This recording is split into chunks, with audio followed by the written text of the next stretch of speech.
Salut, c'est Brigitte Girard, et vous êtes sur ma chaîne dédiée à la cosmétologie, aux soins de la peau et du visage. Abonnez-vous et laissez un like si la vidéo vous plaît.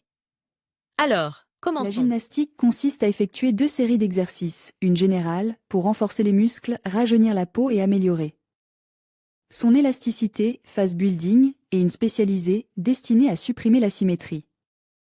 Le premier complexe comprend les exercices suivants: fixer le front avec la paume des mains et essayer de lever les sourcils comme si l'on était surpris 10 fois. Ouverture maximale des yeux par la tension des paupières pendant 3 secondes, gonfler les deux joues. Et expirer brusquement, gonflement alterne de chaque joue, mouvement vers l'avant de la mâchoire, mouvement vers la droite et vers la gauche, ouverture et fermeture de la bouche, un large sourire avec les dents apparentes et le plissement du tube des lèvres. Tirer la mâchoire inférieure vers l'avant, fermer la lèvre supérieure parallèlement à la lèvre inférieure, extension du menton avec tension du cou. Ces exercices doivent être effectués systématiquement, tous les jours, en plus des exercices habituels, en faisant 10 répétitions de chaque exercice. Les exercices contre l'asymétrie doivent être effectués en fonction de leur état, mais plus ils sont fréquents, mieux c'est, avec une charge spéciale sur les zones endommagées, du code problématique, il faut 20 répétitions, du code sain, 10, serrer fortement les yeux pendant quelques secondes et se détendre, froncer lentement les sourcils avec effort, élévation maximale des sourcils en même temps que l'ouverture des paupières, étirer les lèvres fermées en une fine corde et prononcer un « i » long, sourire en alternant un coin et l'autre de la lèvre, les ailes du nez doivent être pressées avec les doigts et, par l'effort, aspirer l'air, le dernier exercice consiste à déplacer la langue en cercle sur la face interne des lèvres et des joues, devant les dents. L'élimination du problème nécessitait des efforts considérables, des exercices systématiques et persistants. J'ai trouvé cette information alors que je prévoyais d'écrire un article sur la façon de cacher les petits défauts de votre apparence grâce à l'asymétrie. Pour ma part, j'ai toujours été plus intéressée non pas par la façon dont l'asymétrie fonctionne, j'en parlerai dans la deuxième partie. Et j'essaierai de le montrer visuellement, mais par la raison pour laquelle elle fonctionne. En essayant de trouver une réponse à cette question sur Internet, j'ai découvert une méthode très intéressante de psychodiagnostic humain basée sur l'analyse de l'asymétrie faciale et une publication récente sur Fashiony concernant une expérience amusante d'un artiste est devenu le stimulus pour sa rédaction. Si nous considérons la symétrie bilatérale d'une personne, nous savons tous qu'un pied est généralement un peu plus grand que l'autre, que les doigts d'une main sont un peu plus épais que l'autre, que la main droite est plus développée que la gauche, etc. Il n'existe pas non plus de visage absolument symétrique, ce qui est lié au développement inégal des hémisphères cérébraux ou des fonctions exercées par une personne. Le développement inégal des hémisphères est cause non seulement par l'asymétrie de l'apparence, mais aussi par sa perception par d'autres personnes. Le développement inégal des hémisphères cérébraux et la façon dont il influence la perception peuvent être facilement vus, si l'on réfléchit une photo. Par exemple, si l'on regarde attentivement, alors, certainement, nous verrons l'asymétrie dans un visage. L'asymétrie faciale peut nous indiquer la différence entre nos actions, nos émotions et notre mode de vie, et peut également juger du degré d'harmonie intérieure d'une personne. Pour l'étude, vous prenez un portrait du visage d'une personne. Essence de la pathologie. Des signes d'asymétrie clairement exprimés peuvent donner à une personne le sentiment d'être incomplète et entraîner des problèmes psychologiques. Dans les cas les plus graves, le psychisme est traumatisé à un point tel que la personne se sent comme un paria, un monstre et se renferme sur elle-même, bien qu'elle ait l'air d'une personne normale. Le fait est que de nombreuses personnes ont tendance à être trop critiques à l'égard de leur apparence, à lui trouver des défauts inexistants et à en souffrir. L'asymétrie faciale doit être étudiée en profondeur, car elle peut entraîner des problèmes assez graves au niveau de l'état mental d'une personne. En outre, le visage est un organe d'importance sociale qui ne doit pas être sous-estimé. Cause de l'asymétrie faciale. Un certain pourcentage de personnes s'adressent à des cosmétologues ou à des chirurgiens plasticiens précisément en raison de la disposition asymétrique des éléments du visage. Cependant, le plus souvent, la disproportion de ces derniers est déterminée par un cosmétologue lors d'un examen en vue de la correction de tout autre défaut ou par un chirurgien plasticien qui planifie, par exemple, l'opération de chirurgie plastique volumétrique. La forme et la symétrie de tous les points dépendent de la structure des os et des cartilages du crâne facial, du degré de développement, du volume et du tonus des muscles mimiques et masticateurs, du passage des nerfs et des vaisseaux, du volume et de l'épaisseur du tissus adipeux sous-cutanés, etc. Parmi les nombreuses structures du crâne facial, y compris les structures osseuses et cartilagineuses, la formation cosmétique et esthétique la plus importante est le nez. Sa forme et sa taille ne déterminent pas seulement l'esthétique, mais sont aussi les principales causes de la formation d'asymétrie. Cette dernière, si l'on y regarde de près, peut s'exprimer par des inégalités ou des différences dans les contours des sourcils, par la forme différente des coins de la bouche et la profondeur des sillons nasogéniens, par des tailles et des formes différentes des oreillettes, par la position des ailes du nez, etc. La correction de l'asymétrie faciale n'est pas toujours une nécessité. L'absence de symétrie parfaite non seulement du visage, mais aussi d'autres parties du squelette et du corps dans son ensemble est due à des caractéristiques anatomiques et morphologiques individuelles du développement, de nature congénitale, ainsi qu'à diverses raisons apparaissant au cours de la vie. Visuellement, la violation de la symétrie est presque invisible et se produit chez presque toutes les personnes. La déviation des proportions, qui ne dépasse pas 2 à 3 mm ou 3 à 5 degrés, est considérée comme une norme physiologique. L'approche de la question de savoir s'il faut supprimer l'asymétrie faciale et comment le faire est fortement influencée par le diagnostic des causes possibles. En raison de la nature des causes, il s'agit d'écarts pathologiques par rapport aux proportions conventionnellement correctes, toutes. Les conditions asymétriques sont regroupées en 3 grands groupes. Congénitale acquise combinée asymétrie faciale congénitale. Elle est causée par des anomalies associées à des prédispositions génétiques ou à des troubles de diverses natures survenus au cours du développement intra-utérin du fœtus. Il s'agit principalement des anomalies dans le développement des os du crâne facial, un sous-développement de la mâchoire inférieure, des malformations de l'articulation temporomandibulaire, des défauts dans le développement du tissu conjonctif ou des muscles mimétiques, défaut unilatéral du muscle sternoclaviculaire papillaire avec développement d'un torticolis, strabisme. Acquis si l'asymétrie faciale est apparue après la naissance, il s'agit d'une pathologie acquise. Les principales causes de la disproportion acquise sont les conséquences de lésions traumatiques des structures osseuses et de processus inflammatoires dans la zone des articulations mandibulaires, de processus pathologiques dans les muscles masticateurs et mimiques, le développement anormal de la dentition, les troubles de l'occlusion et, en général, toute anomalie du système dento-alvéolaire, les maladies neurologiques. Dans ce cas, la pathologie neurologique est la principale et est représentée par les problèmes les plus nombreux conduisant à des anomalies de proportion mimique. Ce bloc comprend principalement la neuropathie du nerf facial, ou paralysie de Bell, la cause la plus fréquentée d'asymétrie faciale.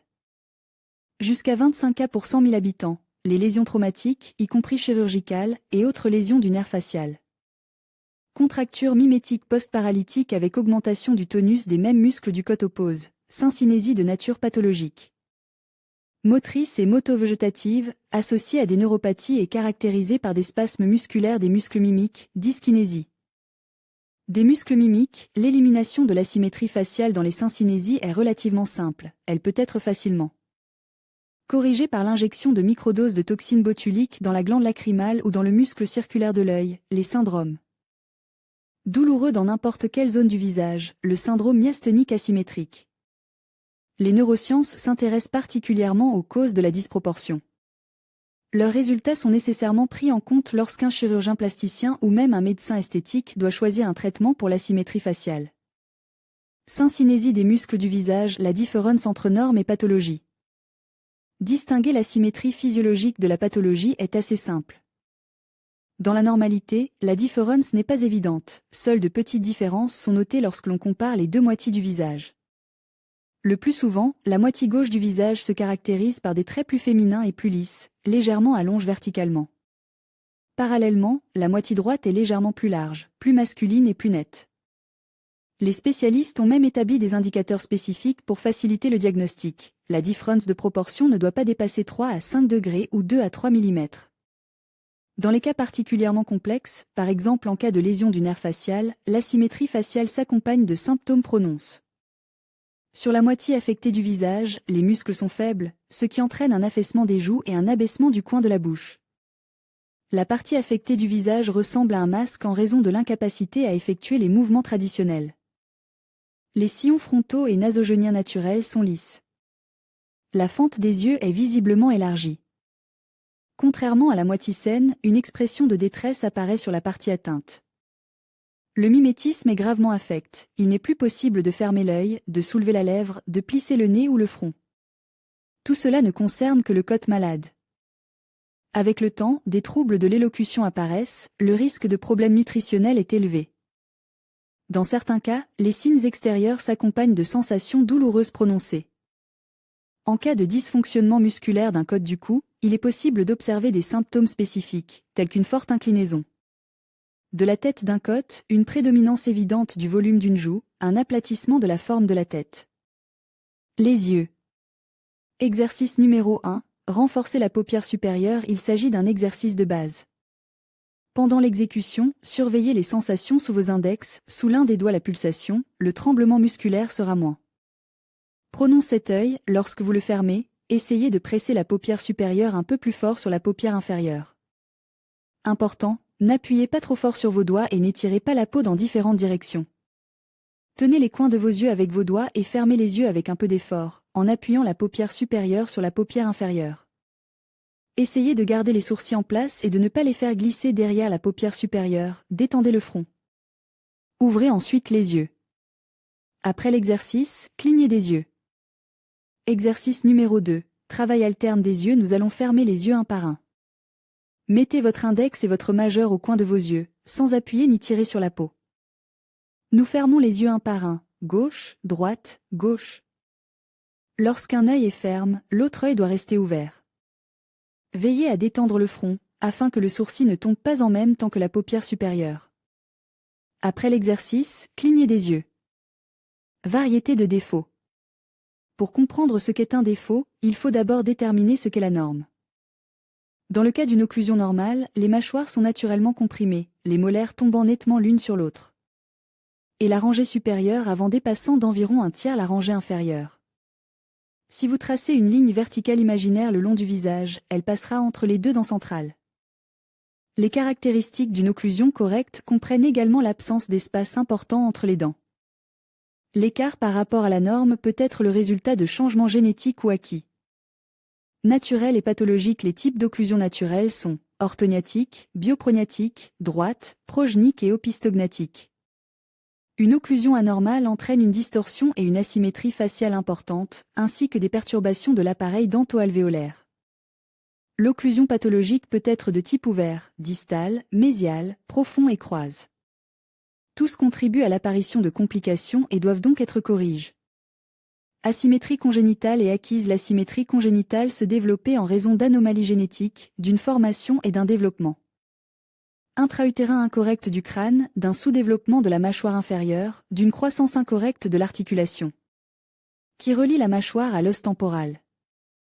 Les pathologies congénitales peuvent également être associées à des troubles de la croissance des tissus mous et conjonctifs sur l'os. Les défauts acquis apparaissent à la suite de blessures mécaniques, de processus inflammatoires transmis et de maladies infectieuses. Elles peuvent également être causées par des habitudes malsaines et un mauvais entretien de l'appareil musculo-squelettique. Parmi les causes qui provoquent le développement d'une asymétrie acquise, on peut citer l'habitude de dormir d'un côté, le développement d'un torticolis chez les enfants, le développement du strabisme, la malformation de l'occlusion, l'absence de dents, les inflammations et les infections, les furoncles, les fractures osseuses et les mauvaises fusions osseuses, les maladies auto-immunes des tissus musculaires ou conjonctifs, de mauvaises habitudes de mimétisme, loucher régulièrement, mâcher principalement d'un côté, utiliser constamment du chewing-gum. Dans certains cas, la symétrie est fortement brisée et est la conséquence d'une parésie ou d'une paralysie complète de la musculature faciale.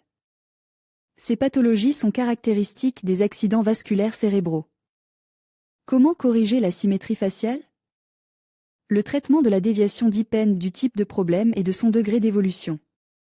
La correction peut consister en des procédures physiothérapeutiques et cosmétologiques, mais dans les cas complexes, seule la chirurgie plastique peut être utile. Les techniques radicales impliquent une correction des os du visage et de la mâchoire. Dans tous les cas, seul un spécialiste expérimenté peut prescrire un traitement. Il convient de s'adresser à un ophtalmologue, un dentiste, un neurologue ou un chirurgien qui s'occupe des défauts du visage et de la mâchoire. Procédure cosmétologique. La principale procédure cosmétologique qui permet non pas de cacher, mais d'éliminer l'asymétrie faciale. est l'introduction de produits de comblement à base d'acide hyaluronique. Il s'agit d'une méthode sûre et efficace. Les bons résultats se caractérisent par un soft lifting, au cours duquel les tissus sont moins traumatisés. Le succès des procédures cosmétologiques réside dans l'arrêt de la sensibilité aux impulsions nerveuses et aux contractions musculaires, ainsi que dans leur relaxation. Le massage des tissus musculaires est plus efficace s'il est effectué à l'aide d'appareils spéciaux. Cette procédure, la myostimulation, permet de renforcer la masse musculaire et de modifier sa forme dans une zone donnée. Le signal électrique envoyé par l'appareil fait travailler les muscles simultanément et plus intensément, ce qui a pour effet d'adoucir la déviation. Gymnastique. Les exercices généraux de renforcement du visage qui ont un effet positif sur les muscles sont appelés face building. Ils permettent également de raffermir la peau, d'améliorer son élasticité et de faire disparaître le deuxième menton. D'autres exercices permettent de lutter contre l'asymétrie du visage. La gymnastique spéciale du visage et les exercices de renforcement général peuvent être effectués à la maison. Dans la plupart des cas, l'entraînement suffit pour se débarrasser du problème. L'essentiel est la régularité de l'exécution et la persévérance. Intervention chirurgicale. Il est possible d'éliminer complètement une asymétrie prononcée en recourant au service d'un chirurgien plasticien. La rhinoplastie permet de corriger la forme du nez, le lifting de retendre la peau, tout en lissant les contours, la blépharoplastie d'enlever la peau, de changer la forme des paupières et des yeux. La chirurgie reconstructive est l'une des techniques les plus efficaces si le patient présente une forte asymétrie. Les coins des lèvres. Exercice numéro 1. Aide à remonter les commissures des lèvres tombantes. Il s'agit d'un exercice de base. Fixez avec les doigts la zone nasogénienne, du coin de la bouche à la narine. Soulevez les commissures des lèvres vers le haut, comme si vous souriez, résistez avec vos doigts, le mouvement des commissures des lèvres passe sous les yeux vers le haut, le centre des lèvres est détendu. Essayez de ne pas laisser vos doigts rouler sur le visage. Lorsque vous soulevez la commissure des lèvres, elle repose sur les doigts. Exercice numéro 2. Soulevez alternativement les commissures des lèvres. Fixez avec les doigts la zone nasogénienne, du coin de la bouche à la narine. Soulevez les commissures des lèvres une à une, comme si vous souriez avec une commissure des lèvres, avec les doigts en résisté. Le mouvement des commissures des lèvres va sous les yeux vers le haut, le centre des lèvres est détendu. Essayez de faire en sorte que les doigts ne montent pas sur le visage. Lorsque vous soulevez le coin de la lèvre, il repose sur les doigts. Exercice numéro 3. Soulevez un coin de la lèvre fixé avec les doigts la zone nasogénienne, du coin de la bouche à la narine, du côte de la commissure des lèvres située en dessous. Le coin oppose de la bouche est simplement fixe avec la main afin qu'il ne soit pas inclus dans le travail. Soulevez le coin des lèvres vers le haut, comme si vous souriez avec un coin de la lèvre. Avec vos doigts nous donnons une résistance. Le mouvement du coin de la lèvre va sous l'œil vers le haut, le centre des lèvres est détendu. Essayez de faire en sorte que les doigts ne montent pas sur le visage. Lorsque vous soulevez le coin de la lèvre, il repose sur les doigts. PS. Je développais des programmes individuels pour la formation à la construction du visage, je donne des cours sur Skype. Si vous êtes intéressé, la première chose à laquelle toute personne prête automatiquement attention lorsqu'elle rencontre d'autres personnes ou communique avec elles, c'est leur visage. En même temps, nous ne remarquons même pas la légère asymétrie du visage, qui est présente chez chacun d'entre nous, c'est-à-dire une légère différence dans la forme, la distance et la taille d'une moitié du visage par rapport à l'autre. L'asymétrie est un trait individuel, une caractéristique extérieure de chaque personne. Les visages absolument symétriques n'existent pas dans la nature. L'asymétrie du visage ovale, en général, de ses parties distinctes, avec ses indicateurs, distingue même les vrais jumeaux. Elle peut être de nature physiologique ou pathologique et présente un intérêt professionnel pour les spécialistes de nombreuses disciplines. Neurologie, cosmétologie et chirurgie plastique, dentisterie et chirurgie maxillofaciale, psychologie, anthropologie et médecine légale. Quelles peuvent être les causes et que faire en cas d'asymétrie faciale sévère? Comment mesurer l'asymétrie? Comment vérifier la symétrie du visage? Il vous faut une photo. Éloignez vos cheveux de votre visage et demandez à être photographié. La photo sert de passeport, ne souriez pas, n'essayez pas d'avoir l'air cool sur la photo. Prenez une règle et tracez une ligne horizontale à travers les yeux, pupilles, les sourcils et les lèvres. Commencez par les yeux. Après tout, notre niveau intérieur tend vers l'horizon juste dans la zone des yeux, de sorte que vous pouvez marcher en douceur et ne pas tomber. Et maintenant, nous regardons les 3 lignes qui en résultent.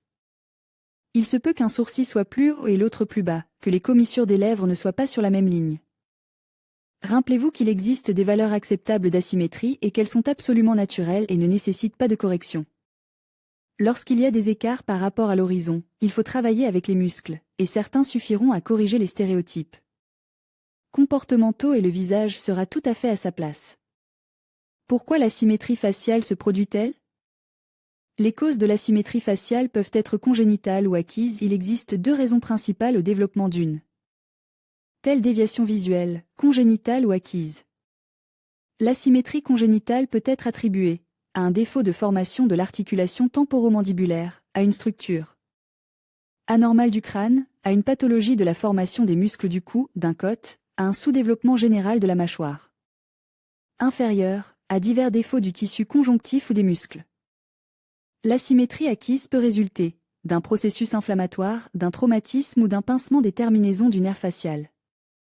De défauts visuels dans le strabisme, d'anomalies de l'occlusion, de problèmes avec les dents ou la mâchoire, de l'absence de dents sur une moitié de la mâchoire, de diverses blessures au visage et à la mâchoire, d'une fracture de l'os facial, de la présence d'une maladie systémique dans le tissu conjonctif ou d'une réduction de sa taille, de mauvaises habitudes, mâcher constamment du chewing-gum d'un côte de la mâchoire, plisser les yeux ou dormir d'un côte.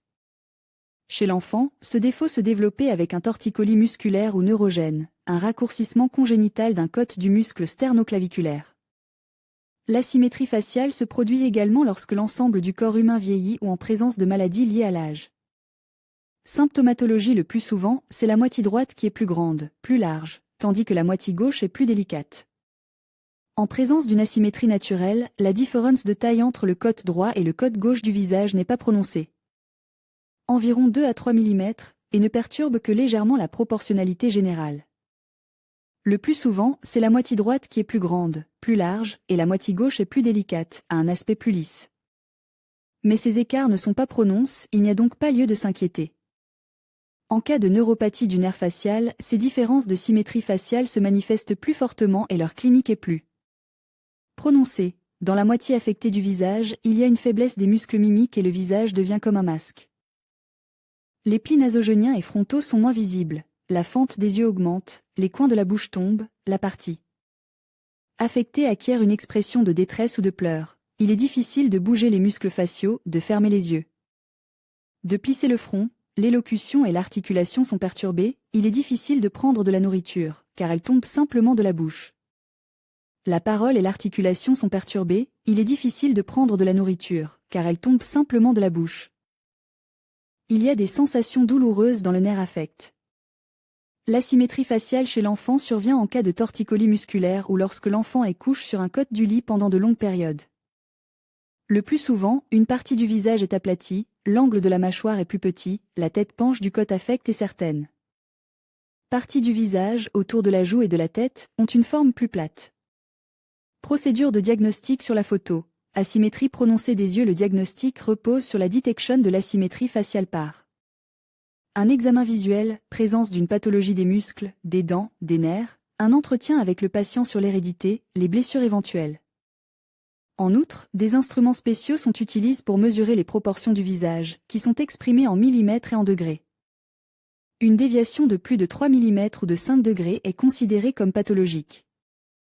Pour prouver la présence d'une asymétrie dans le visage, on réalisait une image du visage d'une personne, composée de ses 2 moitiés droite ou gauche.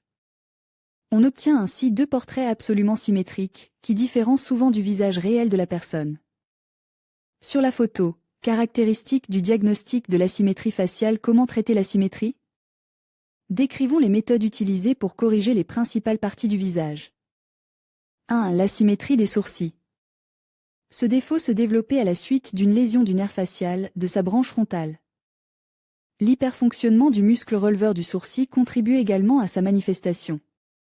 Afin de rétablir la symétrie, des préparations sont injectées dans les muscles frontal, ride du sourcil, l'entox, botox, Dysport. 2. Autour de la bouche, de nombreux muscles travaillent dans des directions différentes. L'asymétrie autour de la bouche est corrigée en injectant du botox, du lentox dans la zone du muscle qui abaisse la lèvre inférieure et la région de la bouche. 3. En cas d'asymétrie des fentes oculaires en présence du symptôme grand œil contre petit œil, les médicaments Lantox, Botox, Dysport sont utilisés. Une petite dose de toxine botulique peut également être utilisée. Le médicament est injecté dans la partie inférieure du muscle circulaire de l'œil, à 1 mm du bord des cils. En cas d'asymétrie des yeux, le Lantox, le Botox, le Dysport et la toxine botulique sont utilisés. Les médicaments sont injectés dans la partie inférieure du muscle circulaire de l'œil. Conséquences négatives et mesures préventives. Si la pathologie n'est pas traitée, il y a un risque élevé de détérioration de l'état, ce qui peut entraîner des problèmes nutritionnels.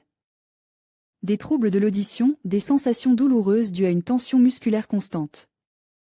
Il ne faut pas oublier la détérioration de l'état mental du patient. Névrose, agressivité, isolement pathologique et dépression chronique sont possibles.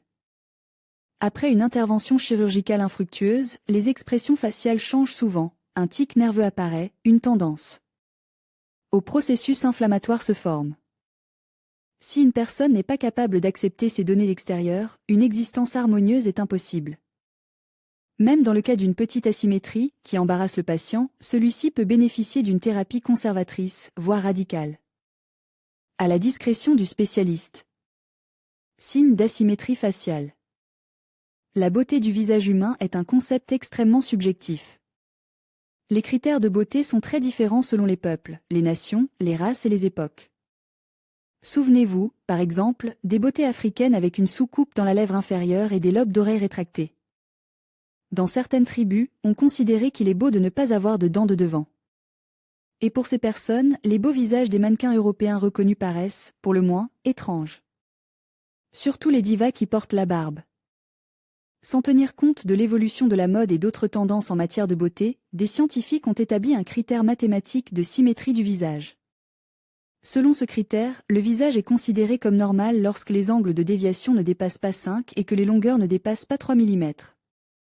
Si ces valeurs ne sont pas respectées, la symétrie devient visible à l'œil nu et est enregistrée comme un écart par rapport à la norme. Une asymétrie faciale grave est généralement causée par une lésion du nerf facial. Cette maladie peut survenir à tout âge et les manifestations sont toujours les mêmes. Paralysie d'un côté du visage. Incapable de bouger les muscles des joues ou des sourcils, la moitié du visage devient comme un masque. Sur la partie fixe, les rides périorbitaires et les rides au-dessus du sourcil disparaissent. Les paupières inférieures et supérieures ouvrent l'œil beaucoup plus largement que sur le côté sain du visage, la personne perd la capacité de plisser l'œil du côté atteint. En cas de maladie grave du nerf facial, l'élocution est perturbée. Parfois, la maladie du nerf facial s'accompagne d'un syndrome douloureux. Les os du visage se développent de manière incorrecte dans la partie faciale du crâne. Violation de la formation correcte des articulations reliant la mâchoire inférieure et la mâchoire supérieure. Sous-développement des tissus musculaires du visage. Croissance lente des os de la mâchoire inférieure. Long séjour de l'enfant sur un côte. Développement d'un strabisme. Un processus inflammatoire grave, tel que la furonculose, entraînant un traumatisme du nerf facial. Dysfonctionnement de l'occlusion résultant de l'absence prolongée de dents d'un côté du visage. Fracture des os de la face, avec déplacement et mauvaise fusion après un traumatisme. Trouble du développement ou hypertrophie des muscles faciaux. L'asymétrie faciale peut être causée par l'habitude d'une personne de plisser les yeux ou de mâcher les aliments plus forts d'un certain côté de la mâchoire. Le nerf facial court également le long du cou et, dans les cas graves, il peut affecter l'inclinaison de la tête. Un visage trop personnalise. L'asymétrie faciale va parfois au-delà d'une légère disproportion des traits. Une divergence importante des moitiés peut être due à un certain nombre de raisons, parmi lesquelles des facteurs congénitaux. Anomalies intra-utérines dans le développement du système osseux, musculaire et nerveux, des facteurs externes et internes acquis. Traumatismes faciaux, inflammation des nerfs, troubles de l'occlusion ou dents manquantes, paralysie des muscles faciaux à la suite d'un accident vasculaire cérébral, mauvaise habitude, dormir d'un côté, mâcher du chewing-gum, age. Il est assez facile de distinguer l'asymétrie physiologique de l'asymétrie pathologique. L'asymétrie normale n'est pas évidente, et la différence n'est remarquée qu'en comparant attentivement les deux moitiés. Outre la disproportion externe, l'asymétrie pathologique du visage peut se caractériser par une faiblesse des muscles mimiques et une articulation déformée. En cas d'asymétrie faciale prononcée, la personne, en tant que créature, recherche sans cesse l'harmonie et se demande comment y remédier. Il y a deux façons de résoudre le problème: masquer l'asymétrie faciale avec du maquillage et des coiffures, subir un traitement conservateur ou chirurgical. Illusion d'optique: comment cacher l'asymétrie du visage si la personnalité du visage dépasse les limites de l'harmonie, mais n'atteint pas le problème médical? Il est possible de corriger les traits du visage avec du maquillage. Pour corriger l'asymétrie, on utilise les mêmes moyens que pour sculpter le visage, un ensemble de correcteurs secs et en crème de teinte foncée, naturelle et claire. Les correcteurs sont appliqués selon l'algorithme: les parties qui doivent être cachées ou réduites sont assombries, les zones qui ont besoin de volume et d'augmentation sont éclaircies, les limites entre les zones sont soigneusement étalées à l'aide d'un pinceau. La correction des contrastes permet de masquer l'asymétrie du nez, des pommettes, de l'ovale du visage. Au jeu des ombres et des lumières et au recours à l'asymétrie des yeux, l'eyeliner pour les paupières est plus petit, crayon clair. Plus grand, crayon fonce. Le crayon contour avec pince à épiler aidera à la localisation disproportionnée des sourcils. Vous pouvez redessiner non seulement les sourcils, mais aussi le contour des lèvres. Les hommes se laissent pousser la moustache et la barbe, ce qui leur donne un air de brutalité et de sexualité. Tous deux portent des lunettes qui attirent le regard et détournent l'attention des traits disproportionnés. En l'absence de problème de vue, des verres sans dioptrie, 0, peuvent être insérés dans la monture, ce qui permet aujourd'hui non seulement de corriger les imperfections du visage, mais aussi de créer une image professionnelle, d'afficher un style personnel, de souligner la créativité, d'attirer l'attention. Après tout, est-il possible de corriger l'asymétrie non pas visuellement, mais réellement? Que propose la médecine moderne? La médecine est à l'affût de la santé et de la symétrie. La décision de traitement conservateur ou chirurgical de l'asymétrie est prise par un concilium de médecins représentés par un neurologue, un dentiste, un ophtalmologue et un neurochirurgien. On ne s'adresse pas aux spécialistes de ce profil avec des problèmes plaisants. Le ticket d'entrée est une asymétrie prononcée et aggravée des profils, confirmée par les résultats de l'examen dentaire et neurologique, de la radiographie, de l'IRM du visage. On fait appel à eux en cas de névrite des nerfs faciaux et de faible tonus des muscles faciaux. Si l'asymétrie est devenue la cause d'une défiguration du visage, l'artillerie lourde entre en jeu, produit de comblement, ressources, de l'orthodontie, de la chirurgie maxillofaciale et de la chirurgie plastique. Faut-il ignorer un problème qui sort de la norme? Des muscles trop sollicités peuvent entraîner des troubles de l'audition et de la vision, sans parler des douleurs de base. Il ne faut pas oublier l'influence des facteurs externes sur la vie intérieure d'une personne, en particulier l'influence de l'apparence sur le psychisme. S'il n'est pas possible de regarder ses propres imperfections avec optimisme et autodérision, les possibilités de thérapie conservatrice et radicale sont à votre disposition. La chirurgie plastique est le dernier recours, mais ses possibilités sont vraiment illimitées. Utilisez-la pour votre santé. Diagnostic et traitement. Le diagnostic chez l'adulte et chez l'enfant implique un examen visuel et l'utilisation d'instruments spéciaux pour mesurer l'anomalie existante. Un certain nombre de procédures peuvent être nécessaires pour déterminer la source du problème et l'éliminer par la suite. Consultation d'un neurologue, d'un dentiste, d'un traumatologue et d'autres spécialistes, radiographie des os du crâne, diagnostic des troubles neurologiques, l'imagerie par résonance magnétique peut être prescrite en complément. Quant à la thérapie, elle dépend entièrement du diagnostic. Il peut suffire d'un massage professionnel et d'un certain nombre d'exercices visant à renforcer la musculature en faisant travailler davantage les zones à problème. Des procédures physiothérapeutiques, telles que l'électrostimulation, peuvent être prescrites. Dans certains cas, lorsque l'asymétrie est insignifiante, elle n'est pas corrigée du tout et l'on a recours à des méthodes cosmétiques. Maquillage, moustache et barbe pour les hommes, etc. En présence du problème à l'âge d'1 an, il recommande aux parents de masser systématiquement le visage du bébé, ce qui permettra non seulement de corriger la situation, mais aussi d'améliorer sa capacité à transmettre ses états par mimétisme. La correction de la vilaine asymétrie nécessitera des méthodes radicales: chirurgie plastique, introduction de mesoneite sous la peau, traitement avec un orthodontiste pour les problèmes de mâchoire, chirurgie pour corriger l'appareil maxillofacial, etc. Les asymétries du visage sont des janus à deux visages. Bien que le corps humain présente une symétrie miroir, il n'existe pas de personne dont les moitiés soient parfaitement symétriques. La majorité absolue des personnes souffrent d'une asymétrie faciale, et cette imperfection est principalement due à la différence de développement et de fonctionnement des hémisphères cérébraux. Au carrefour de la science, de la psychologie et de la physiognomonie, l'explication suivante de la différence visuelle entre les deux moitiés d'un visage a vu le jour. La partie gauche d'un visage reflète l'état de l'hémisphère droit du cerveau, responsable de l'intuition, de la créativité et de l'imagination. La partie droite du visage reflète le travail de l'hémisphère gauche, responsable de la logique et de l'analyse. Regardez de plus près, quelle moitié de votre visage est la plus mignonne? Les lignes douces et fluides caractérisent généralement le côté gauche. On l'appelle le visage féminin ou spirituel. Le côté droit est masculin, vital. Il se caractérise par la netteté et la rugosité, masculinité, des traits. C'est pourquoi le beau sexe préfère poser pour les photographes et les artistes avec le côté gauche, tandis que la moitié la plus forte expose fièrement le profil droit.